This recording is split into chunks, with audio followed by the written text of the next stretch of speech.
سوال نمبر 18، جو قربانی کا ارادہ رکھتا ہو وہ کب تک بال اور ناخن نہ کترے، اور کوئی اگر غلطی سے کاٹ لیتا ہے تو اس کا کوئی کفارہ ہے کیا؟ اللہ کے نبی صلی اللہ علیہ وسلم فرماتے ہیں من کان لہ ذبح یذبحہ، جس کا کوئی جانور ذبح کرنے کا ہو جس کو وہ یعنی قربانی اس کی دینا چاہتا ہے، فَإِذَا أُحِلَّ هِلَالُ ذِي الْحِجَّةِ، جیسے ہی ذوالحجہ کا ہلال چاند پہلا دکھائی دے، فَلَا يَأْخُذَنَّ مِن شَعْرِهِ وَلَا مِنْ أَظْفَارِهِ شَيْئًا حَتَّى يُضَحِّي، وہ نہ اپنے بال کترائے، نہ بال کٹوائے اور نہ ناخن کترے، کب تک؟ جب تک کہ وہ قربانی نہیں کر دیتا، یعنی قربانی کرنے تک 1 تاریخ سے لے کر اس کو قربانی کرنے تک رکنا پڑے گا۔ جیسے اس کی قربانی ہو گئی اب اس کے بعد وہ کاٹ سکتا ہے۔ یہ مطلب نہیں ہے کہ یہاں قربانی کی وہاں جا کے نائی کے پاس وہ ضروری سمجھتا ہے کہ اب کاٹنا پڑے گا مجھ کو، ایسا نہیں ہے، بلکہ کیا ہے کہ وہ رکا رہے کب تک؟ قربانی تک۔ قربانی ہو گئی اب اس کے بعد وہ کیا کر سکتا ہے؟ اب اس کے بعد بال اور ناخن کتر سکتا ہے، چاہے فوراً کترنا ہو چاہے بعد میں ہو، جب بھی ہو، اب وہ آزاد ہو گیا، اب اس کے بعد جب چاہے وہ جو کرنا چاہے کرے۔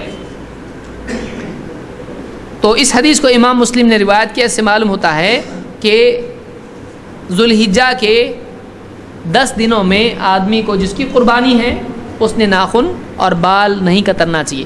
بہت سارے لوگ آتے داڑھی کاٹ سکتے ہیں کیا؟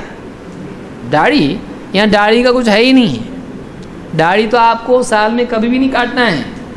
تو بہت سارے لوگ کیا کرتے ہیں ان دنوں میں داڑھی چھوڑ دیتے ہیں، اور پھر جیسے ہی یعنی قربانی ہو گئی پہلے جا کے چہرہ بنا کے آتے ہیں یا چہرہ بگاڑ کے آتے ہیں۔ سوچیں تو قربانی کے بارے میں، یہ داڑھی کے بارے میں نہیں ہے، یہ کس بارے میں ہے؟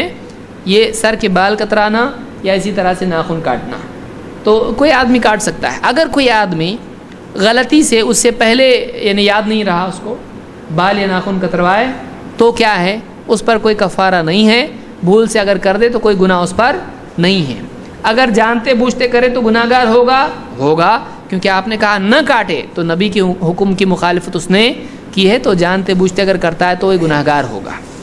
سوال یہ کہ یہاں پر کیا ایک آدمی مثال کے طور پر گھر میں 10 ممبر ہیں، بیوی، شوہر اور بچے، تو کون کون ناخن نہیں کتروائے؟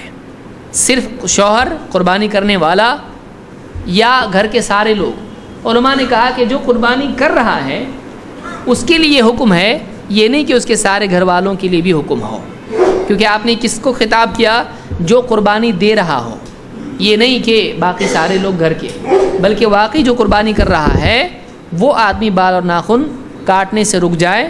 باقی گھر والے اگر ناخن کاٹتے ہیں، بال کاٹتے ہیں، خواتین ہیں، بچے ہیں، کوئی مسئلہ نہیں ہے۔ بچے بعض اوقات اسکول والے ہوتے ہیں اور ان کے ناخن وغیرہ بڑے ہو جاتے ہیں، اسکول میں پریشان کرتے ہیں لوگ، تو ان کے لیے یہ حکم نہیں ہے، بلکہ کس کے لیے ہے؟ گھر کے ذمہ دار کے لیے جو قربانی دے رہا ہے۔